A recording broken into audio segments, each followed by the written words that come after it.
तर good morning guys. सकाळ सकाळ समुद्र पहा किती शांत वाहतोय. सकाळी 6 वाजता समुद्रावर वॉकला जायला मजाच असते. देविकाने केलेला आर्ट पहा. सकाळ सकाळ तिचे हेच उद्योग असतात. सकाळी शांत वॉकिंग करता करता जरा शांत दोघांनीच गप्पा मारल्या. नंतर पोटाची खळगी भरून परत समुद्रावर येऊन धिंगाणा वगैरे केला. जरा खेळ खेळले कारण आज होता शेवटचा दिवस.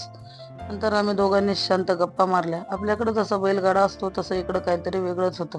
या ट्रिपचं शेवटचं समुद्र दर्शन करून अखेर त्याला बाय करून आम्ही निघालो घराकडे. घराकडे जाताना दुपारच्या जेवणासाठी आम्हाला कोळीनबाई या फेमस हॉटेलमध्ये जेवायला जायचं होतं.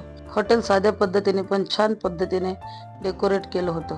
खुद्द कोळीनबाईच आम्हाला भेटल्या.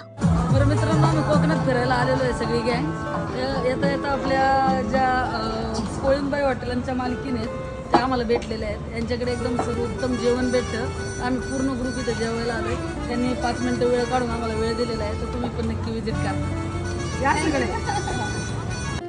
तेथील माशाचे सर्व प्रकार अतिशय चविष्ट होते. आमचं पोट एकदम तृप्त झालं खाऊन. सगळं उरकून झाल्यानंतर उकडीचे मोदक घेतले, तेही चाकले, तेही खूप सुंदर होते. अशा पद्धतीने आमची ट्रिप खूप छान झाली मित्रांनो. आता जातो घरी, भेटू उद्या.